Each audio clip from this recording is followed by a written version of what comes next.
Is it starting?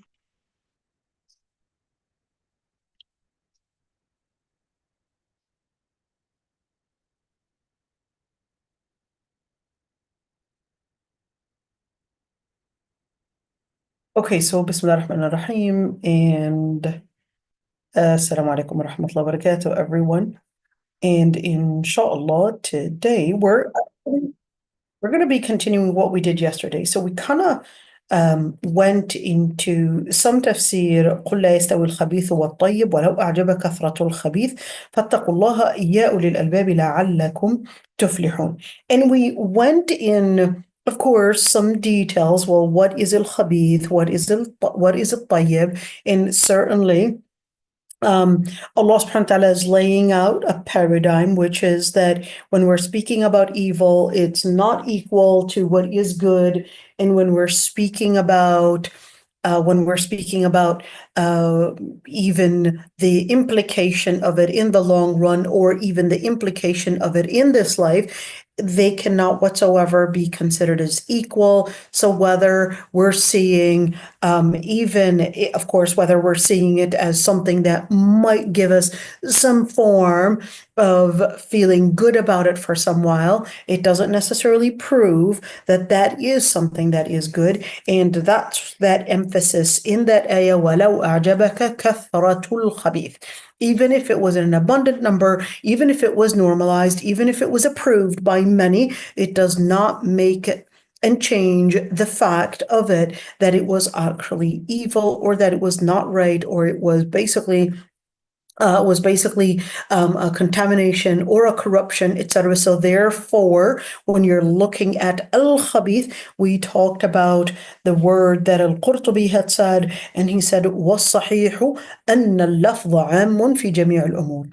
And what is preponderant is that the word al-khabith is a comprehensive word to include anything that is basically bringing evil, anything that is harmful, anything that leads to corruption, and at-tayyib would be anything that leads to anything that is good, anything that leads to good, anything that leads to a good implication into Jannah as well. So we're looking at these two contrasts and understanding that the foundation is supposed to be a good foundation based on the principles of Allah subhanahu wa ta'ala, and that is what is going to determine in the long run what's going to determine that something is good or bad, and whether it leads to Jannah or hellfire. So you have to go back in such a definition in وَمَا عَلَى الرَّسُولِ إِلَّا الْبَلَاغِ. You want to go back to the definition that was founded by the wahi, by Allah subhanahu wa ta'ala, through Jibreel alayhi salam, through the Prophet sallam, and basically giving it to us. So that's il-wahi. In order to identify what is khabith and what is tayyib, you needed to go back to وَمَا عَلَى رَسُولِ إِلَّا الْبَلَغِ. You needed to go back to il-wahi, and not necessarily the people, whether it's called democracy, or whether it's called political correctness, or whether it's called tolerating others' choices, or whatever it is. At the end, what is wrong is wrong. And we have a responsibility to correct it, and we have a responsibility to first recognize what is wrong and what is right, to bring about the foundation in our vision where we recognize these paradigms, to work out and implementing what is right. If you are politically active, then that's one method. If you are engaged in media, that's another method. If you're engaged probably in perhaps business, then you want to fund and you want to subsidize the good in order to make it happen. If you are basically probably a teacher, a mother, etc., each working in bring about al-khabith down and al-tayyib basically up. فَاتَّقُوا اللَّهَ يَا أُولِي الْأَلْبَابِ. That فَاتَّقُوا اللَّهَ is basically containing that you have to have the shield to recognizing al-khabith min al-tayyib, and that your behavior is going to basically determine how you are capable of identifying the contrast, to two, how much of absorbance you're probably going to have in taking in al-khabith or al-tayyib is dependent on how much you implement of that. And number three, that's going to determine in the long run whether you're going to be successful in this life or in the hereafter. And that's why Allah subhanahu wa ta'ala says, فَاتَّقُوا اللَّهَ يَا أُولِي الْأَلْبَابِ. Then we went into certain details in regards to al-khabith and al-tayyib, and we talked about transactions, and we said that the reason why he was talking about transactions is not necessarily because this ayah is directly related to transactions, but he was trying to discuss how do we understand the idea, of we have a certain foundation, and let's say complex relationship happened. Do we go back to nullifying such a foundation because something more complex has already happened, or do we consider that the foundation was nullified, then therefore whatever was built on the foundation is going to be nullified simply because the foundation was wrong? So think of it as you're building a house, but if the whole foundation of the house was wrong, and we had experts and architects say, hey, if you continue building this like this, right now it looks completely fine, but you really have a problem that perhaps a certain amount of rods weren't put in, or the design, and this expert came in and said, this is actually going to collapse. And if we just continue building, we're like, well, seeing everything is looking fine, I'm going to disregard this expert's estimation and this expert's basically reading that this will eventually fall, and I'll just say I'm just going to continue building and disregard what this expert's review on this is. Is this going to be acceptable or not acceptable? Well, we know that no, it's not going to be acceptable, alhamdulillah, because the foundation itself was basically wrong from the beginning, meaning to build more on it, to probably put in lights and electricity and electricity and other things, that doesn't make it right. So painting walls and all of that does not make the building right, because the building itself was founded wrong, and therefore the whole thing needs to be demolished and we need to rebuild the whole thing.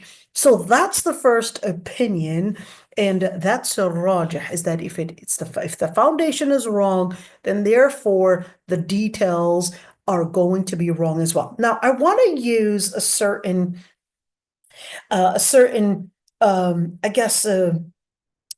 term and a classification right there. There is something called in usul al-fiqh. There's sahih, fasid, and there's batil. Now, here's one thing. Let's just look at this one. Sahih means valid. What makes something valid? Well, you have the foundation of something and you also have the details. Okay. Well, what does a foundation really mean? A foundation would mean whether we're speaking about the different people in making a contract, or whether we're speaking about the terms used in the contract. So we're talking about the terms and conditions. We're talking about a number of different policies within the contract.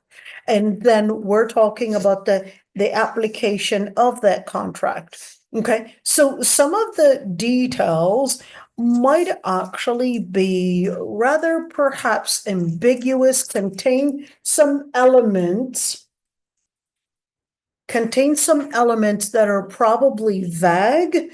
Maybe the two sides of the contract didn't know some details. So there you go. This takes us to number two. The foundation can be right, but we got some problems in the details. So let's give an example on the problems in the details. So let's just say, let's use a hypothetical name. Let's say Amy and Michelle. Okay. So Amy and Michelle, they basically agreed to sell a house. Amy wanted to sell the house. Michelle wanted to buy the house. But here's one thing.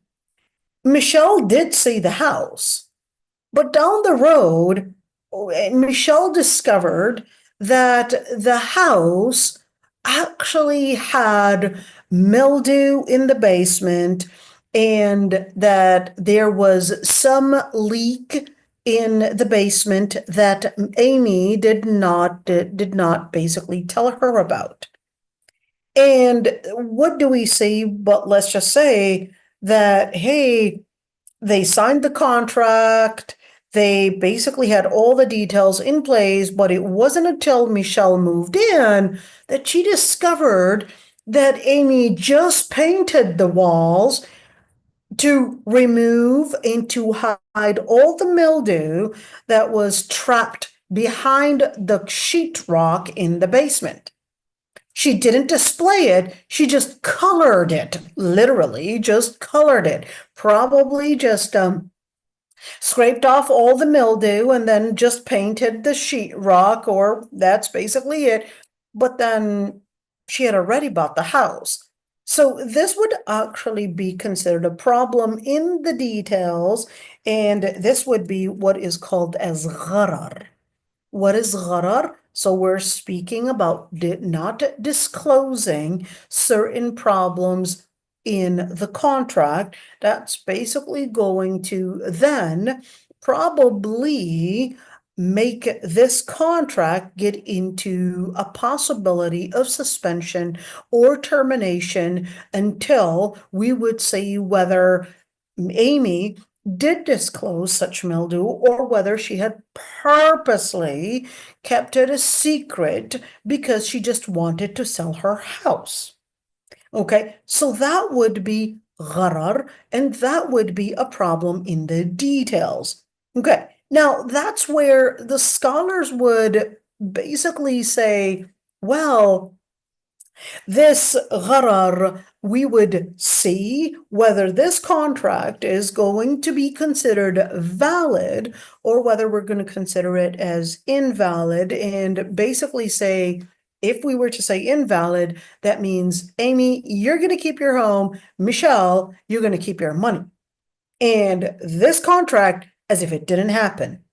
Well, here's one thing. Al-Batil would be really completely meaning void. What does that mean?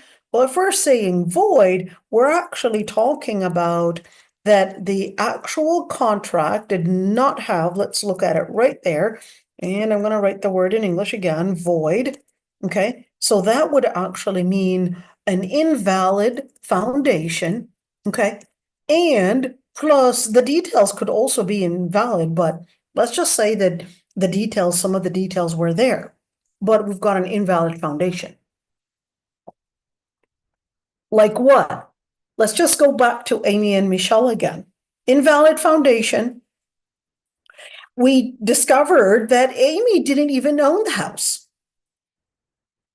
Amy actually had claimed that she owned the house.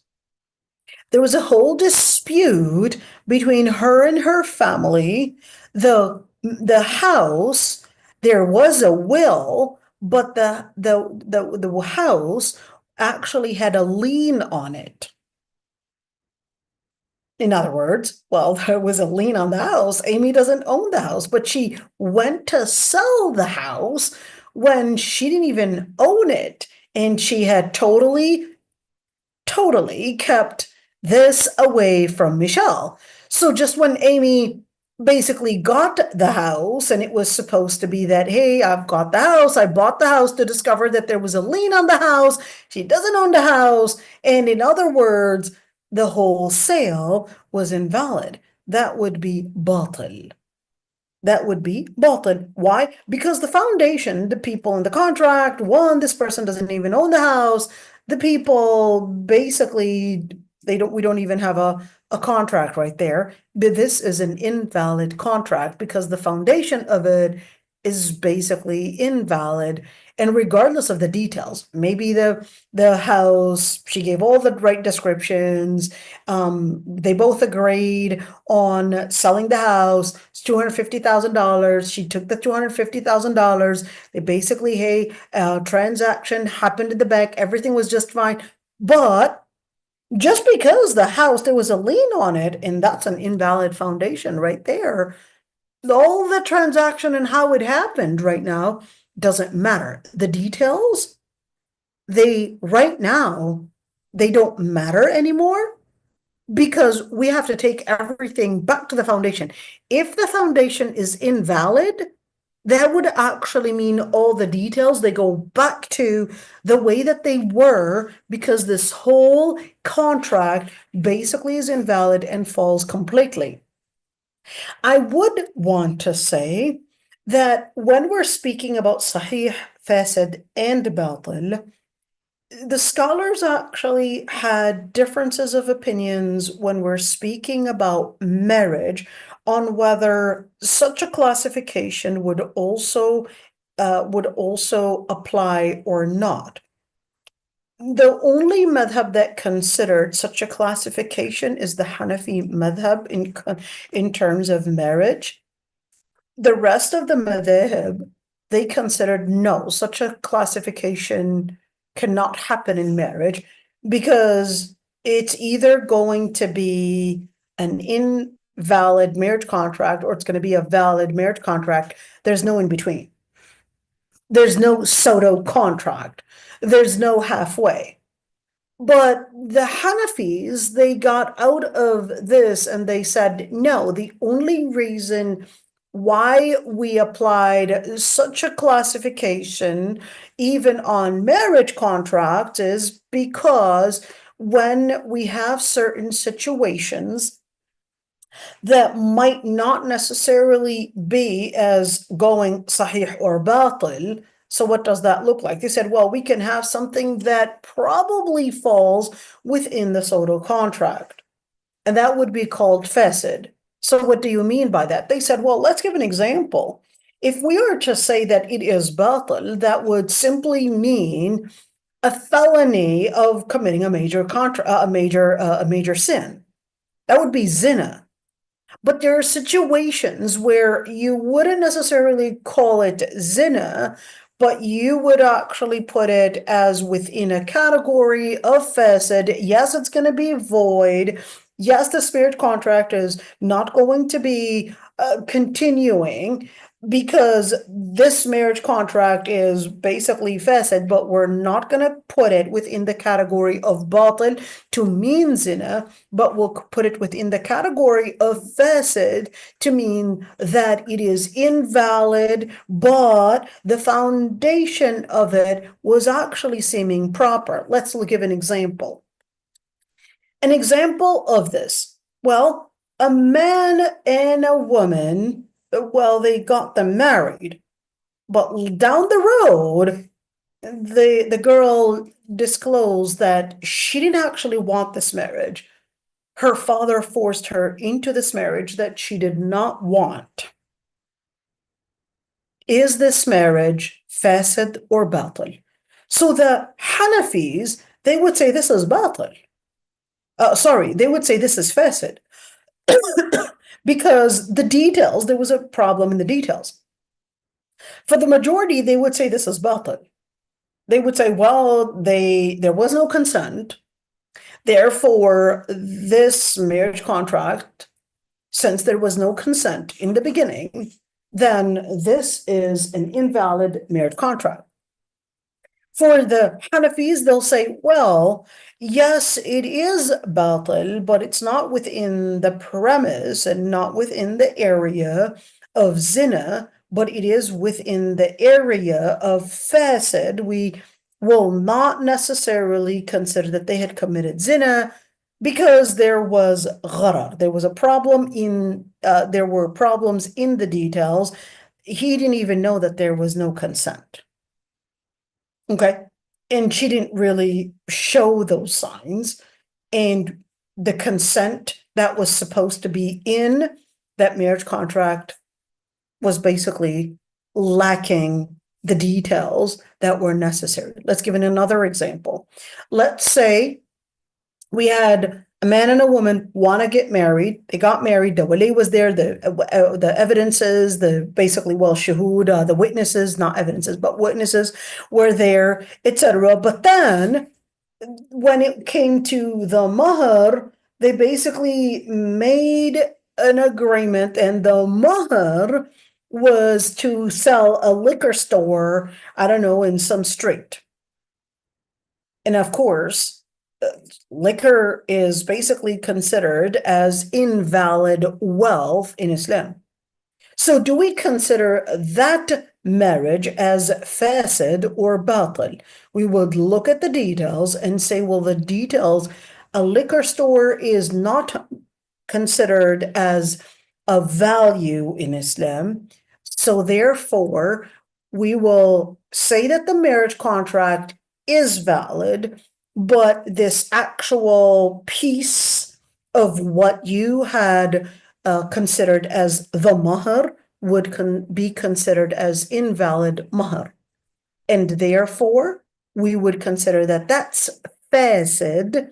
At least the condition is fasid, at least the mahr is fasid, but it doesn't necessarily mean that the whole marriage contract is going to basically be considered as invalid. So just wanted to give you these points of it, because when we're speaking about sahih, fasid, and batil, or I think so many times people are really confused. So just wanted to mention that when it goes back to, again, in fiqh, they might use the word sahih, fasid, and batil in fiqh, but you could see the ayat were putting in khabith and tayyib, but the scholars of fiqh, they canonized these terms to make it as one more pragmatic for people to study and to apply in a way that basically takes out a lot of, let's say, the rhetoric, or takes out a lot of the different mawa'id, etc., and make it as pragmatic and canonize it in a way that makes it more like a legal term for those that wanted to study fiqh to really know how to apply the math of it. Okay, so that's why al-Qurtubi went into speaking about sahih, fasid, and batil, because he wanted to explain to us that such words that are used in fiqh are basically derived from the whole concept of khabith and tayyib, and wanted to mention وَلَوْ أَعْجَبَكَ كَثْرَةُ الْخَبِيثِ, even if it becomes common, even if it becomes the normalized behavior, the normalized action, it doesn't make it right. So how do we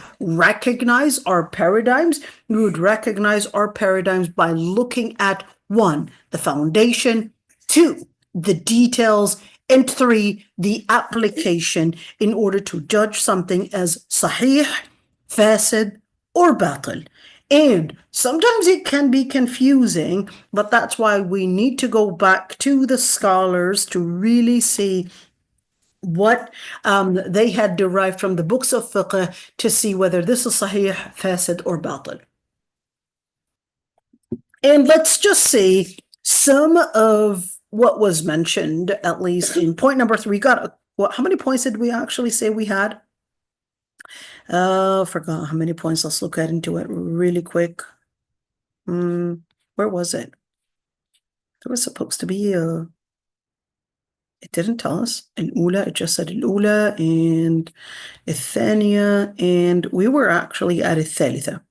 I don't know how many points there are, but I think there were 7, if I'm not mistaken. Okay, let's see.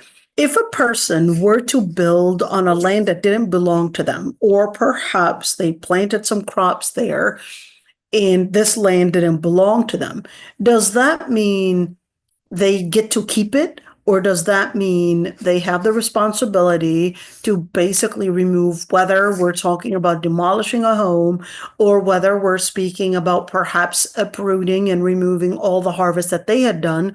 Or how do we understand this? So let's see. There are two different opinions. The first opinion basically said, well, the Prophet ﷺ said, لَيْسَ لِعِرْقٍ ظَالِمٍ حَقٍّ. What does that mean? Let's first look into right there, رواه بعضهم مرسلا. So you could see that basically some scholars had mentioned that the chain of narration, there was a debate on whether it is authentic or not, but you could see is Zaylai. Who's a Zaylai? Zaylai is a Somali scholar from a city called Zayla, and he was a Hanafi scholar. He wrote one of the most important books, which is key to going back to. Let me show you that book. It's actually called نصب الراية في تخريج أحاديث الهداية. Let's look at it. Okay, let's look at it. And the book is almost in 5 to 6 volumes. Let's look at it really quick. This is نصب الراية. And this isn't him, of course, because that Zayla'i, he died in the 8th century Hijrah. So here we go, 5 volumes. 5 volumes, even that copy is 5 volumes.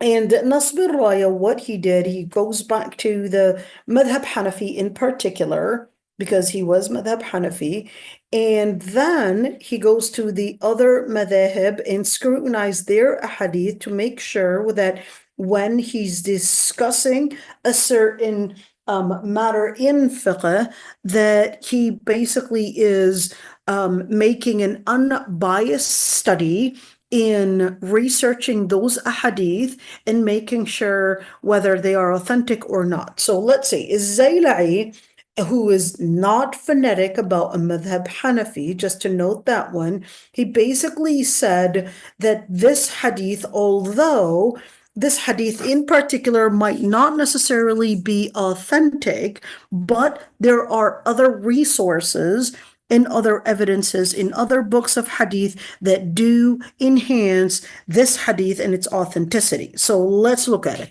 ليس لعرق ظالم حق. So what is ليس لعرق ظالم? So this is talking about that any crop that is grown, it doesn't necessarily mean, if it is grown in oppression, it doesn't necessarily mean that they would have the right to maintain their spot. It means if there is any crop that was built on, or that was basically cropped on a land that doesn't belong to that person, then therefore they don't have the right to keep that land. There is something rather called إحياء المواد. Let me just comment on that one. Just give me a second.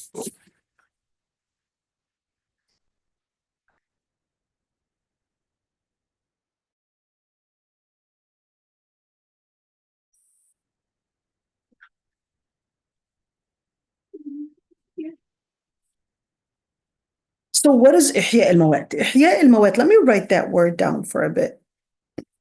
What is إحياء المواد? Let me إحياء المواد. إحياء المواد does, oh dear, it's so what is إحياء المواد? Does that mean we're basically bringing the dead alive? Well, absolutely not. But this is actually referring to bringing in the dead land. In other words, infertile land.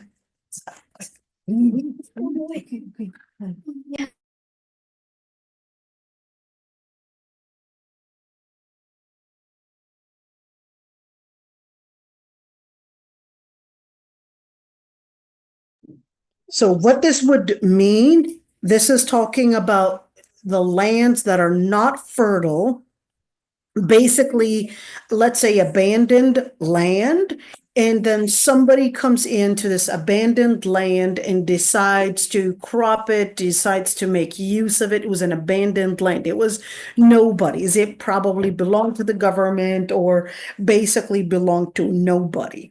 And then this person comes in, makes use of that land, whether cropping it and I guess building things on it, etc. So in that situation, does that person become the new owner because he basically made something out of this abandoned place? That's completely different than this one. this piece of land belongs to somebody.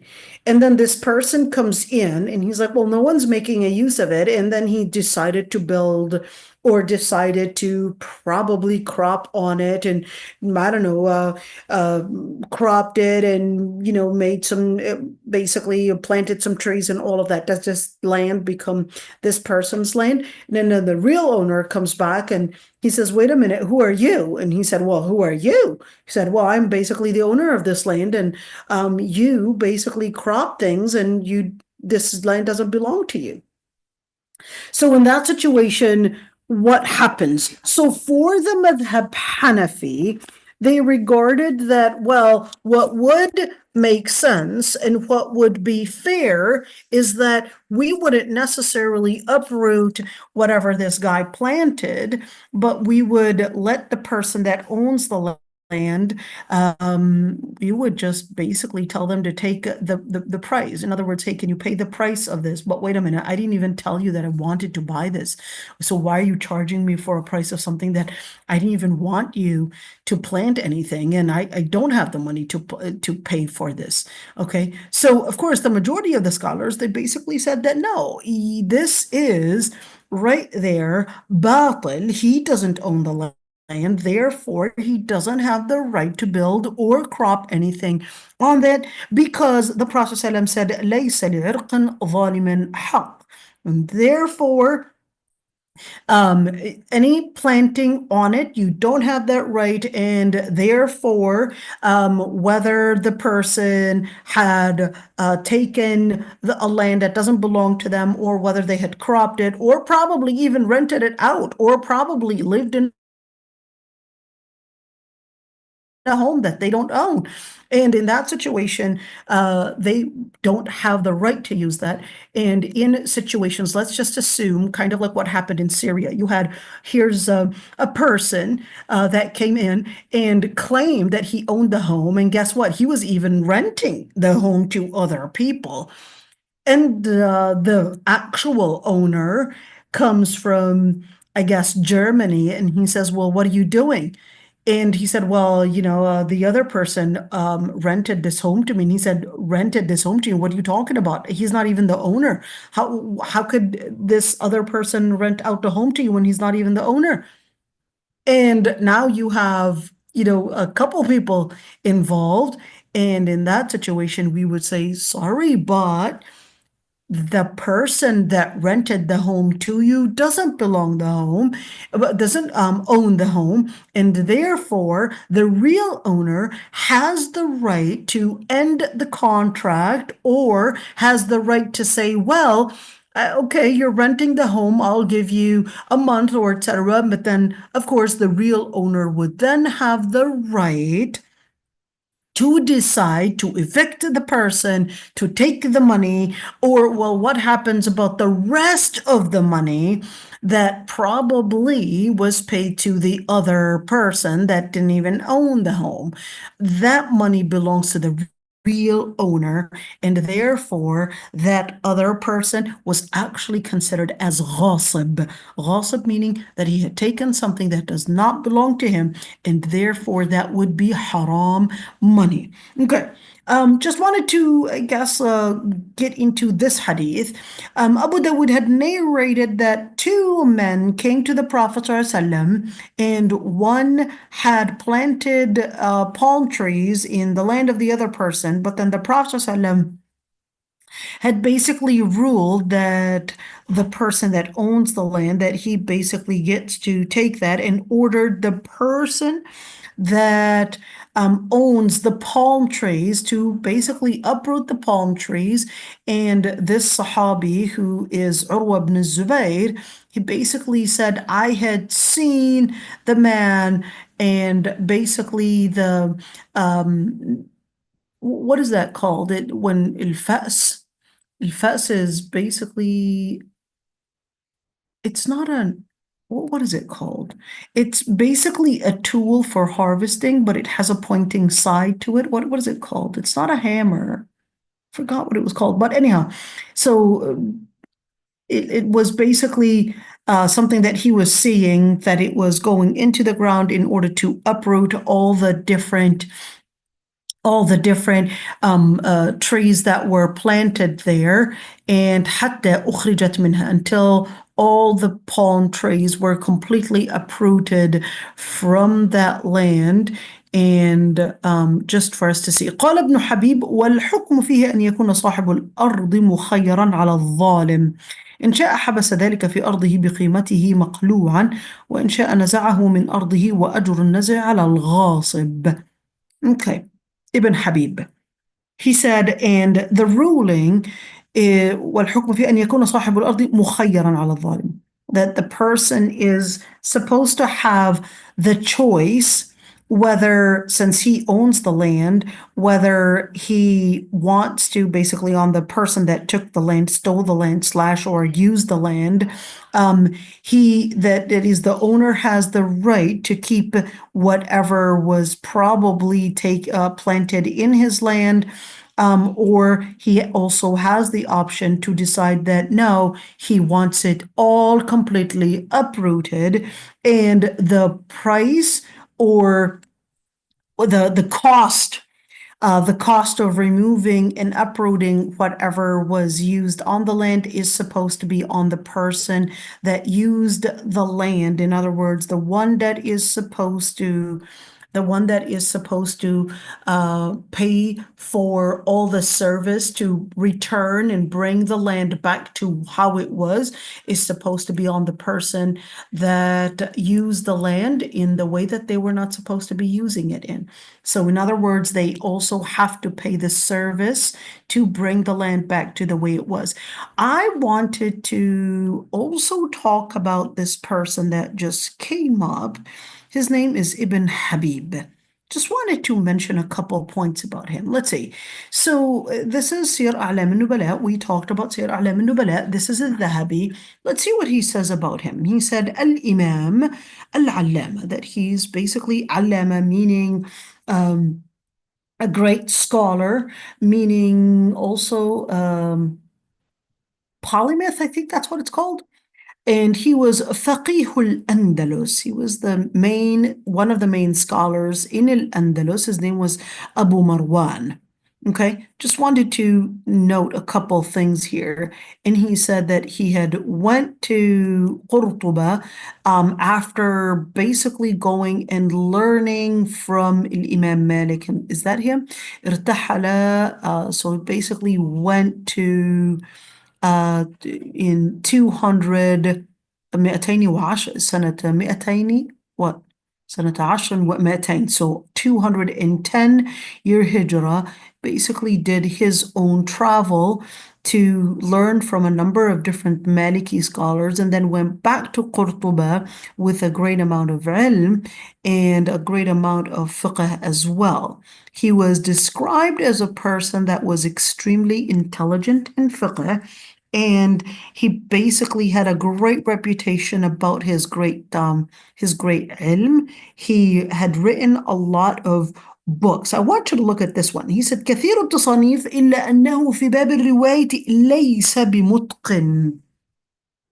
I want you to look at this one, because even if somebody is a scholar, it doesn't necessarily mean that they become basically scholars in all ends, and not all scholars would necessarily agree that they are ulama in every single field. So let's say he said كثير التصانيف. He had written a number of different books, but when it comes to the science of hadith, he's not always, I guess, the highest level of accuracy.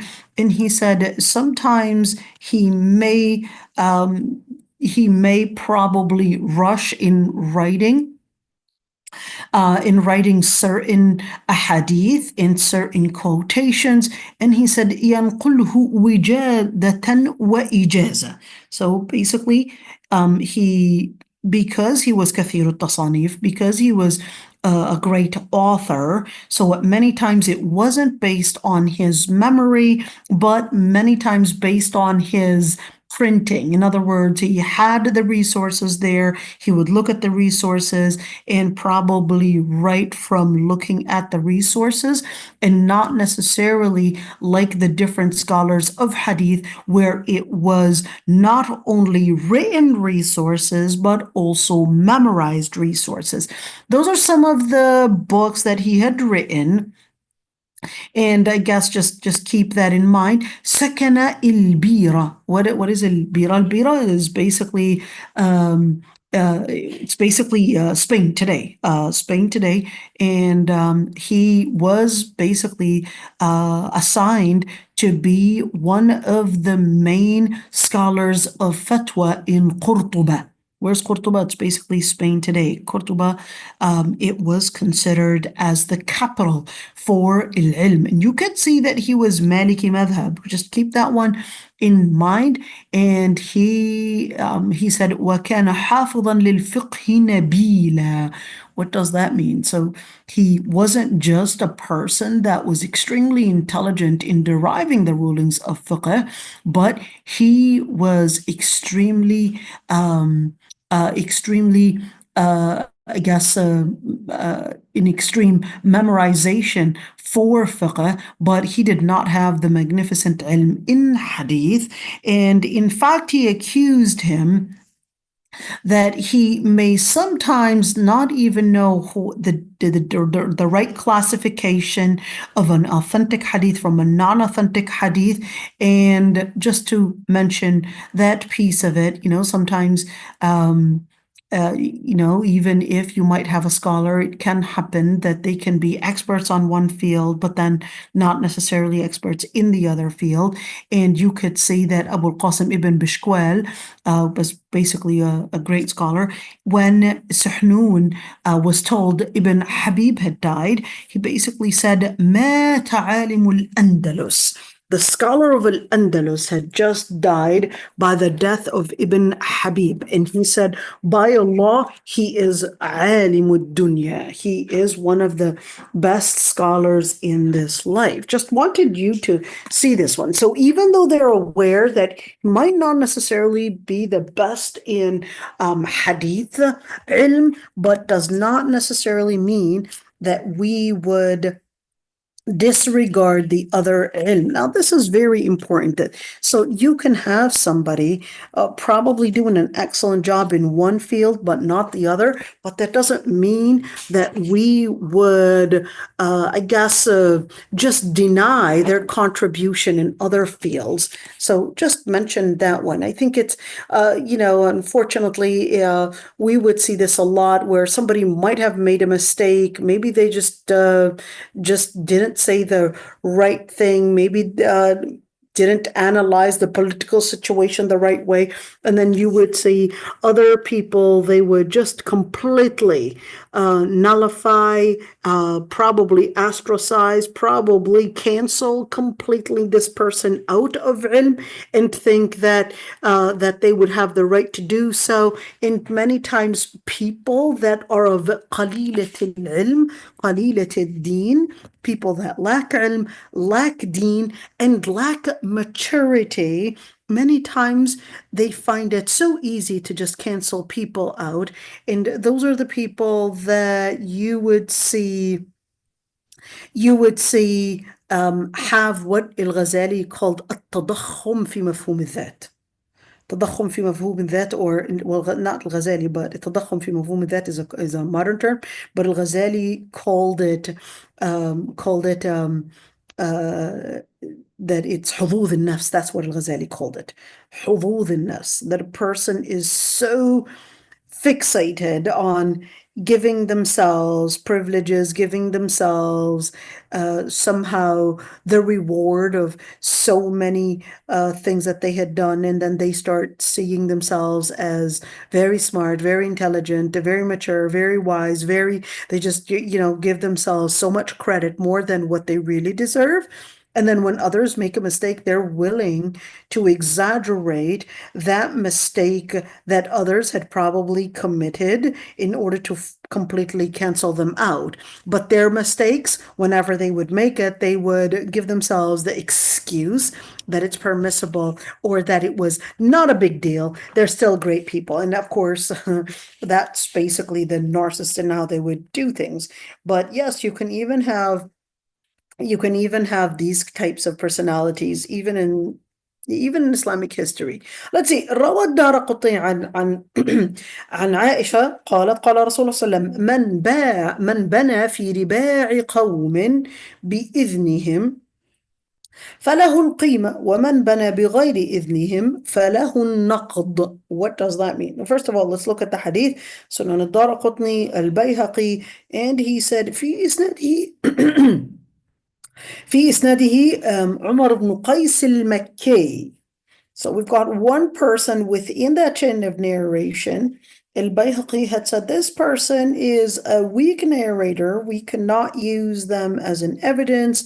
Dhahabi as well, he basically pointed out the same narrator, and he basically said, لَيْسَ بِالثِّقَةِ, wasn't he not a person that we would necessarily trust. Al-Bukhari even went farther, and he said, munkarul hadith. In other words, his hadith basically objects other more authentic ahadith.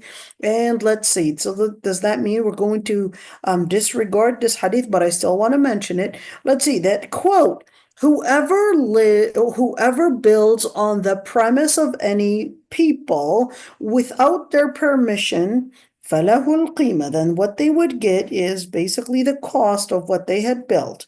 And whoever had built without their permission to do so, then what they would have is basically nothing but we're going to demolish whatever they had built.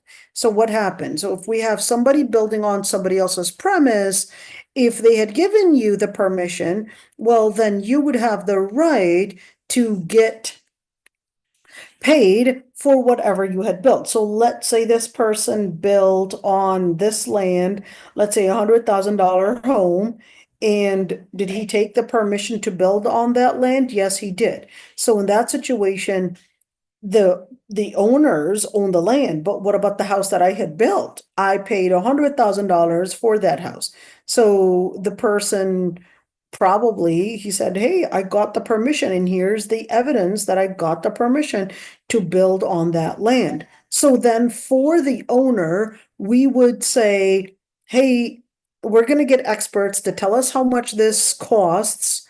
And then in order for you to basically get everything, then we would want you to pay the price that the experts would tell us that that's how much it would cost. Then what if this person built on that home and we said, hey, do you have any evidence? Do you have a written contract or evidence that they had given you the permission to build on the land? And he said, no, I don't. So we will then say, okay, since you don't have the permission, you build on something that doesn't belong to you, then you have the responsibility to bring, whether it's the different I don't know, the different machinery, whatever it is, to basically demolish everything because it doesn't belong to you. So just wanted to just mention these points, but of course, how do we understand like the value of what was built, and do we do what is تقوم بعمارتها? Do we necessarily bring experts to tell us how much that would cost, and what if, of course, we're looking at, hey, what if we were to look at if the home wasn't there, how much it would cost without this new home that this person had built with consent? Do we make the price difference if, let's say, the home was not built or the home was later built? Of course, then we would have a huge price difference. Who's going to pay the difference? That's that huge debate. And I guess, some of it. I'm just going to make it short. That way we won't go into all those different opinions and get you lost, but I'll just let you know those are some of the debates that they debated on what actually would make a fair trial. How do we understand? So, well, wait a minute. The hadith wasn't even authentic. Why would they even use it? So, even though the hadith wasn't necessarily authentic, sometimes the scholars of fiqh may use a hadith that's not completely da'if, but gives it could be one of those. Remember, you had 69 different classifications for hadith da'if. Not all of those 69 types we would necessarily reject. Some of those hadith da'ifa, they can be used as evidence to support a certain debate in fiqh, depending on the level of weakness. That's number one. Number two, some scholars of fiqh will use ahadith that are not completely da'ifa and use perhaps other ahadith da'ifa, other weak ahadith, to enhance a certain statement and say, well, I've got something as a supporting evidence that although this hadith is not necessarily completely authentic, but I've got other ahadith that are also not authentic supporting the same statement, supporting the same inspiration, the same idea, the same concept, and therefore they will consider that all those different weak evidences, they would support one another to make one strong evidence. Okay, so just keep that one in mind. And let's look at number 4. وَلَوْ أَعْجَبَكَ كَثْرَةُ الْخَبِيثِ. Said, is that rhetoric directed at the Prophet ﷺ, or is this directed at both? Let's see, the first opinion basically said, it's directed at the Prophet ﷺ to tell him, well, even if perhaps the nation itself or the nations were basically in large numbers, majority of the people were not following what is right. But certainly, this is not to say that the Prophet ﷺ would have been amused or would have been somehow willing to normalize and accept al-khabith. That is not to say that, because the word walau is to basically cancel out that such a thing ever happened. So this is not saying that the Prophet ﷺ was willing to normalize and accept, but this is basically to say that even hypothetically, even if such a khabith was becoming more common and abundant, whether we're speaking about more kuffar, whether we're speaking about they had the money, their economy is probably doing a better job than our economy, or probably you didn't have a lot of believers, meaning Muslims, you didn't have a lot of people on your end. The Muslims, they basically are, let's say, probably on the worst end of economy. Their education is probably on the other side. They're basically, let's say, social relations, whether we're speaking about corruption, whether we're speaking about divorce rates, probably poverty rates, the list goes on and on. We're seeing that the Muslim countries are not doing the best. Yesterday, I was listening to this podcast where it was actually talking about the WHO was saying that the Muslim countries are actually the most countries to have the increased rates in AIDS. Yes, AIDS. So other countries are actually doing a better job in bringing awareness in I guess, bringing in better education to make sure that these numbers don't multiply.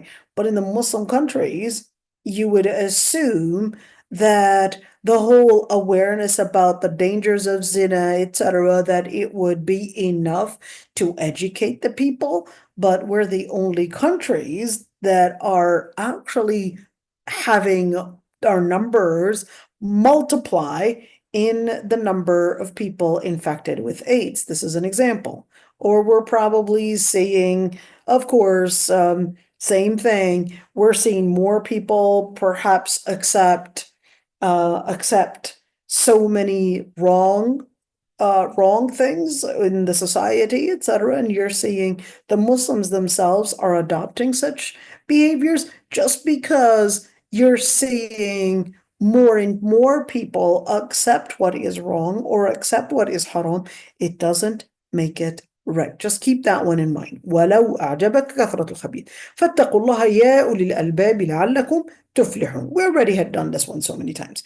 يا أيها الذين آمنوا لا تسألوا عن أشياء تبدى لكم تسؤكم. This is what we'll do tomorrow, inshallah. This A 102. Any questions in regard to the ayah that we just did?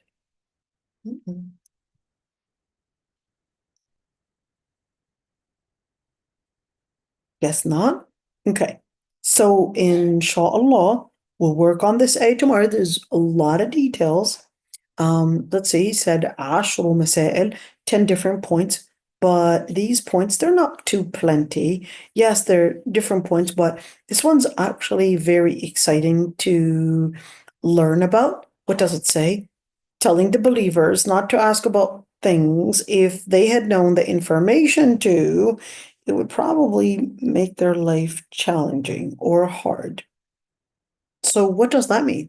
Should we not ask for a fatwa because, hey, if I already know that they're going to tell me it's haram, let me just not ask about it and just keep going. Is that what it means? Stay tuned for tomorrow to know more about what this ayah is saying. So, inshallah, we're going to stop the